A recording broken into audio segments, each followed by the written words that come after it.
mulai pembelajaran? Ya, Pak. Baik, kalau sudah siap, Bapak Wali, Assalamualaikum warahmatullahi wabarakatuh. Waalaikumsalam warahmatullahi wabarakatuh. Untuk memulai pembelajaran, marilah kita awali dengan membaca doa terlebih dahulu ya. Kepada ketua kelasnya bisa dipimpin. Baik, Pak. Baik, teman-teman, sebelum kita mulai pembelajaran, sebaiknya kita berdoa bersama. Berdoa mulai.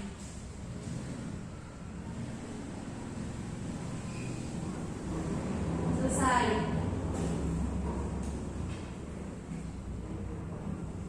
Baik, selanjutnya Bapak akan absen terlebih dahulu ya anak-anak. Baik, Pak. Sebelumnya apa kabar semuanya? Alhamdulillah, luar biasa. Allahu Akbar. Kurang semangat ya. Sekali lagi, apa kabar semuanya? Alhamdulillah, luar biasa. Allahu Akbar. Nah, baik. Bapak akan absen terlebih dahulu. Untuk yang pertama, Desi Rianti, Hadiroh. Kofidatun Mardotilah, Hadiroh, Pak. Salsadila Putri Arjuni, Hadir, Pak. Sandika Bimantara. Tidak masuk, Pak. Nggak ada surat izinnya. Berarti Bapak lupakan ya. Iya, Pak. Selanjutnya Santi Lestari. Hadir, Pak.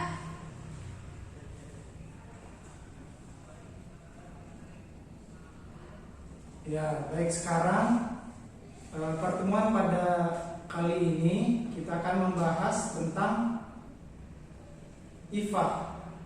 Ada yang tahu itu IFA? Tidak, Pak. Tidak tahu. Baik, Bapak akan jelaskan. Jadi secara etimologis, IFA adalah dalam bentuk masdarnya berasal dari kata apa yang itu ifah, yang berarti menjauhkan diri dari hal-hal yang tidak baik. Ifah juga berarti kesucian diri atau kesucian tubuh. Jadi tatkala seseorang telah menjauhkan diri dari hal-hal yang tidak baik, maka di saat itu pula ia telah menjaga kesucian tubuhnya. Selanjutnya secara terminologis, ifah adalah memelihara kehormatan diri dari hal-hal yang akan merendahkan, yang dapat merendahkan, menjatuhkannya. Maka kita mesti memelihara kesucian diri, baik dari segala tuduhan, fitnah, dan lainnya. Lanjut kepada poin selanjutnya, ifah dalam kehidupan. Jadi ifah hendaklah dilakukan setiap waktu agar kita tetap berada dalam kesucian. Kesucian tersebut juga terdiri dari beberapa bagian yang perlu kita jaga. Terdapat 4 macam. Yang pertama, kesucian panca indera. Ada yang tahu contohnya seperti apa? Tahu, Pak, ini. Berarti ya. Kesucian panca indera, misalkan kesucian mata. Jadi kita itu nggak boleh melihat sesuatu yang tidak boleh dilihat, Pak. Iya, betul. Contohnya itu mata seperti yang telah dijelaskan oleh Salsabila, terus langkah kaki kita dan lain sebagainya. Lalu selanjutnya kesucian jasad. Lalu yang ketiga, kesucian dari memakan harta orang lain. Nah, atau contohnya ada orang korupsi gitu, maka kita tidak boleh, kita harus menjauhkan diri dari hal-hal yang berhubungan dengan memakan harta orang lain atau memakan harta anak yatim dan lain sebagainya.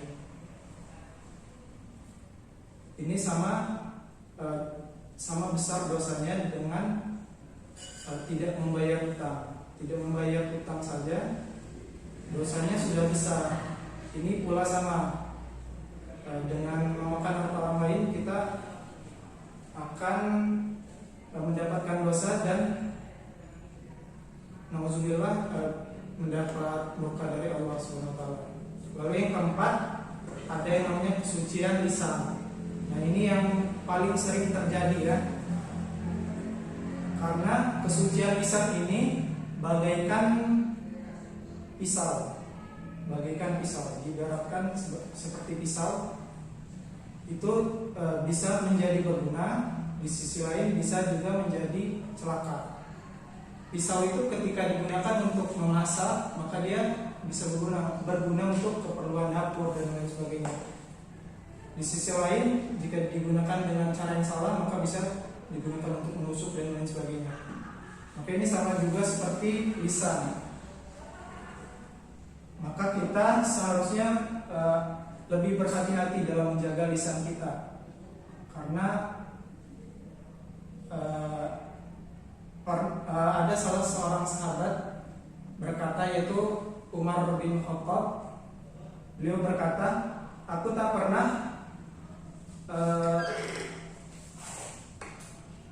pernah menyesali diamku, tapi aku berkali-kali menyesali ucapanku. Nah, dari situ saja lisan ini sangat rentan ya, bisa melukai seseorang jika kita tidak pandai-pandai menjaganya. Lalu dalam selanjutnya pada poin C, yaitu keutamaan ifat. Dengan demikian, seorang yang memiliki sikap ifat adalah orang yang bisa menahan diri dari perkara-perkara yang dihalalkan atau diharamkan, walaupun jiwanya cenderung pada perkara tersebut dan menginginkannya. Selanjutnya Bapak akan bagi kelompok ya Pak? Ya, kelompok untuk anak-anak semuanya menjadi 2 kelompok. Satu kelompok terdiri dari 2 orang. Ini untuk kelompok kedua dan ini untuk kelompok pertama. Baik, jadi Bapak akan memberikan waktu sebentar untuk kalian mencari usaha-usaha apa yang bisa dilakukan seseorang agar memiliki sikap ifat. Bapak akan beri waktu beberapa saat. Baiklah.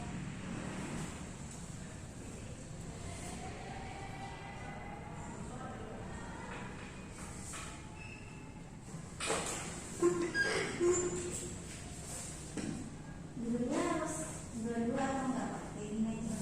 Kayak gini aja nggak apa-apa. Ya.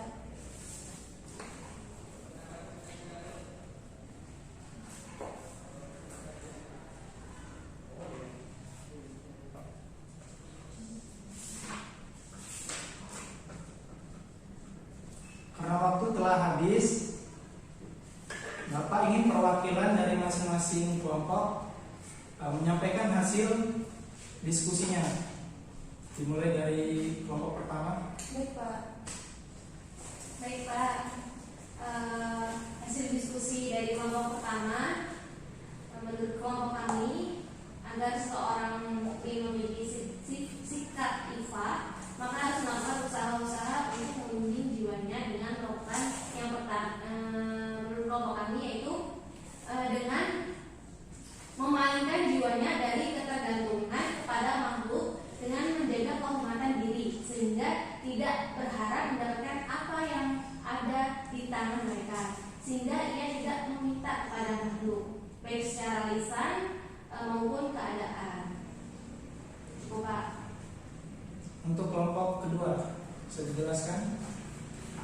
Untuk kelompok kedua, yaitu hasil diskusi kami Pak, merasa cukup dengan Allah, percaya dengan pengucapannya, siapa yang bertawakal kepada Allah, pasti Allah akan mencukupinya. Allah meliputi prasangka baik hambanya. Bila hamba menyangka baik, ia akan beroleh kebaikan. Sebaliknya, bila ia bersangka selain kebaikan, ia pun akan memperoleh apa yang disangkanya. Seperti itu Pak, hasil diskusi dari kelompok kedua. Ya. Jadi kedua-duanya betul ya anak. Jadi agar seseorang mukmin itu memiliki sikap ifat, menumbuhkan sikap ifat, maka harus melakukan upaya-upayanya. Yang pertama seperti yang sudah dijelaskan oleh kelompok pertama dan kedua itu keduanya benar. Yang pertama, memalingkan jiwanya dari ketergantungan pada makhluk dengan menjaga kehormatan diri agar tidak berharap mendapatkan apa yang ada di tangan mereka, sehingga ia tidak meminta kepada makhluk baik secara lisan maupun keadaan. Yang kedua, upaya yang kedua itu dengan merasa cukup dengan Allah, percaya atas pencukupannya. Siapa yang bertawakal kepada Allah, maka Allah akan mencukupinya. Allah itu mengikuti persangkaan baik dari tiap hambanya. Tatkala seorang hamba itu berprasangka baik, maka ia akan memperoleh kebaikan. Sebaliknya, bila ia bersangka selain kebaikan, ia pula akan memperoleh apa yang disangkanya. Jadi marilah kita untuk terus menyangka baik ya, anak.